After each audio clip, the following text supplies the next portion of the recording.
कोविड-19 pandemic जो कि पूरी दुनिया में इस वक़्त मौजूद है।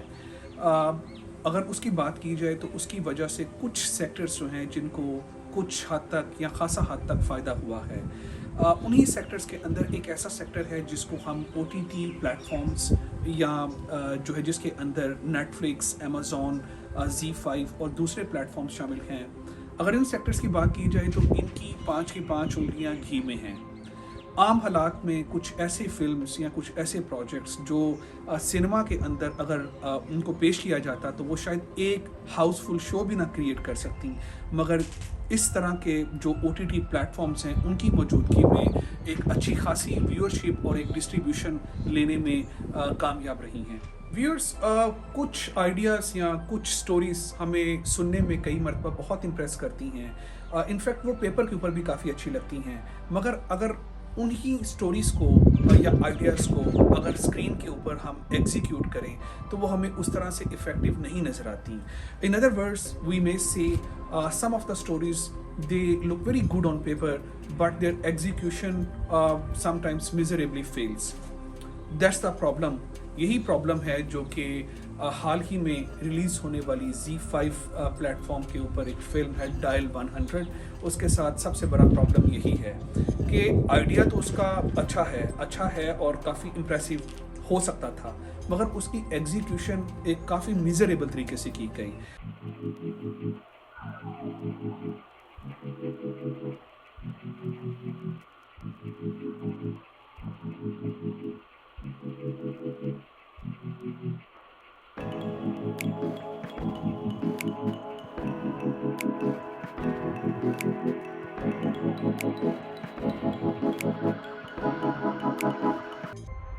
व्यूअर्स, मैं आज आपके साथ जो डिस्कस करूंगा इस फिल्म का रिव्यू कि ये फ़िल्म आपको देखनी चाहिए या नहीं देखनी चाहिए। मगर इससे पहले मेरी आपसे हमेशा की तरह एक रिक्वेस्ट होगी कि अगर आपको मुनासिब लगे तो आप इस रिव्यू को देखने के बाद मेरा जो चैनल है द एक्सप्लिसिट एनालिसिस उसको सब्सक्राइब करें। मेरे चैनल के ऊपर cricket, current affairs, film reviews और इस तरह से मिलते जुलते डिफरेंट किस्म के प्रोडक्ट्स जो हैं मैं उनको लेके आपके सामने आता रहता हूँ। डायल 100 इस फिल्म की अगर मैं स्टोरी की बात करूं तो इस फिल्म में मनोज बाजपेयी हमें एक पुलिस ऑफिसर का कैरेक्टर प्ले करते हुए दिखाई देते हैं। मनोज उनकी मिसिस का कैरेक्टर प्ले किया है साक्षी तनवर ने और उनका एक 18 साल बेटा है जिसके साथ वो एक नॉर्मल रूटीन लाइफ अपनी ज़िंदगी गुजार रहे हैं। एक रात ड्यूटी पर मनोज के पास पुलिस इमरजेंसी कंट्रोल रूम में एक कॉल आती है जिसको मनोज बाजपेयी सुनने के बाद खासा परेशान हो जाते हैं। दूसरी तरफ फ़ोन पर मौजूद खातून जो है वो उसकी आवाज़ में एक खासा डिस्ट्रेस मनोज को फ़ील होता है और ऐसा फ़ील होता है कि वो खातून जो हैं वो अपनी जान ले लेंगी।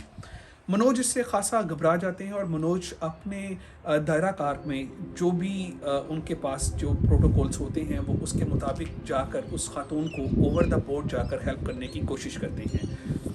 मगर कड़ियों से कड़ियाँ मिलती हैं तो उसके बाद ये मालूम होता है कि ये जो खातून जो कि निखिल सूद यानी कि मनोज बाजपेयी को कॉल कर रही हैं, ये खातून अपनी जान देने नहीं बल्कि किसी की जान लेने की कोशिश कर रही हैं और वो शख्स कोई और नहीं बल्कि मनोज बाजपेयी का 18 साल बेटा है। मनोज के बेटे का उस खातून की स्टोरी से क्या ताल्लुक है? क्या खातून अपने इरादों में कामयाब हो जाती है या Manoj out of the way जाकर अपनी फैमिली को बचाने में कामयाब हो जाते हैं? और मनोज की मिसेस का इस सारे जो है खेल या जो स्टोरी है उसके अंदर क्या किरदार है? इन सारे सवालों का जवाब देखने के लिए या सुनने के लिए आपको इस फिल्म को देखना होगा। फिल्म पहले 20 या 25 मिनट में अपने जो व्यूअर्स हैं उसको देखने वाले उनको एंगेज रखती है। पहले 20 या 25 मिनट के अगर आप एक्टिंग तमाम कैरेक्टर्स की देखें तो वो भी आपको जानदार लगेगी। ऐसा महसूस होता है पहले 20 या 25 मिनट में कि इस फिल्म की स्टोरी में खासे ट्विस्ट, टर्न्स और डिफरेंट किस्म की जो है वो कॉम्प्लेक्सिटीज़ आएंगी। मगर 20 या 25 मिनट के बाद फिल्म बिल्कुल एक प्रिडिक्टेबल, एक इजीली गैसेबल, इंतहाई स्लो, लैक ऑफ एनर्जी या आप ये कह लें कि एक इसमें अंदर किसी किस्म का थ्रिल आपको फील नहीं होता। कहने को ये फिल्म एक थ्रिलर है मगर इसमें थ्रिल किधर है? इस क्वेश्चन का जवाब जो है शायद इसके डायरेक्टर रेंसिल डिसिल्वा जो है वो हमें दे सके शायद। अगर मैं इस फिल्म की पेस की बात करूं कि 25 मिनट के बाद ये फिल्म जो है, जो कि 1 घंटे और 44 मिनट की है, इसकी पेस इंतहाई स्लो हो जाती है।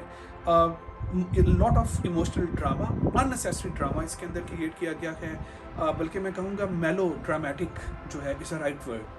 और आपको खासे सीक्वेंसेस जो हैं वो खासे अनरियल लगेंगे। ये नहीं कि आपके घर रात के 1 बजे एक खातून नॉक करती है और आप दरवाज़ा खोल देते हैं और आप उसके साथ चले भी जाते हैं। इस तरह के सीन्स आपको दिखाई देंगे कि आपको ये लगेगा कि something is really missing from this story. उसके बाद अगर मैं इसकी परफॉर्मेंसेस की बात करूं तो Manoj Bajpayee is a very good actor, मगर Manoj is not a winner this time. Manoj को ये चीज़ देखनी होगी कि अगर वो अपने जो स्क्रिप्ट्स हैं फिल्म के, उनको अगर वाइजली या अच्छे तरीके से चूज़ नहीं करेंगे तो वो व्यूअर्स जो इनको आसमान पर ले जा सकते हैं वो इनको नीचे भी लेके आ सकते हैं। अगर ये इसी तरह के स्क्रिप्ट्स और इस तरह की फिल्में अगर ये करते रहेंगे तो वो दिन दूर नहीं कि जब जो व्यूअर्स हैं वो इनकी फिल्मों को, इनके प्रोजेक्ट्स को एक नॉन सीरियस या देखना बंद कर देंगे। He was riding very high after the success of the family man season 2, मगर ये जो प्रोजेक्ट है ये मेरे ख्याल में उनको खुद भी देख के मज़ा नहीं आया होगा। साक्षी तन्वर जिन्होंने मनोज की मिसिस का कैरेक्टर प्ले किया है, I think she is the only positive part in this film. अब मनोज की मिसिस का कैरेक्टर उन्होंने इंतहाई नेचुरल, एक रियलिस्टिक और एफर्टलेस तरीके से प्ले किया है। तीसरा कैरेक्टर जो इम्पोर्टेंट था इस फिल्म का, Naina Gupta. Naina Gupta is not also a winner this time.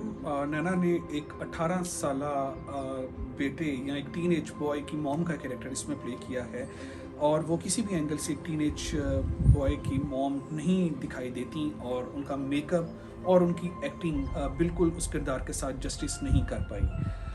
रेंसिल डिसिल्वा जो कि इस फिल्म के डायरेक्टर हैं और जिन्होंने इसकी स्टोरी और स्क्रीन प्ले को भी क्रिएट किया है, I think he is unable to deliver a very honest और a very sincere product. Intentions हमेशा अच्छी होती हैं डायरेक्टर की, बट कभी कभार उनको किस तरह के प्रॉब्लम्स आते हैं ये इसका हम इधर बैठ के या फिल्म देख के एज्यूम हम नहीं कर सकते, मगर ही फेल्स मिजरेबली। ओवरऑल अगर आप मुझसे पूछें इस फिल्म को देखने के बारे में तो आप इस फिल्म को ज़रूर देखिए, मगर ओनली अगर आपके पास Z5 की सब्सक्रिप्शन है तो। अदरवाइज आप इसको स्किप करें। इसको स्किप कर आपको बिल्कुल दुख नहीं होगा। Thank you.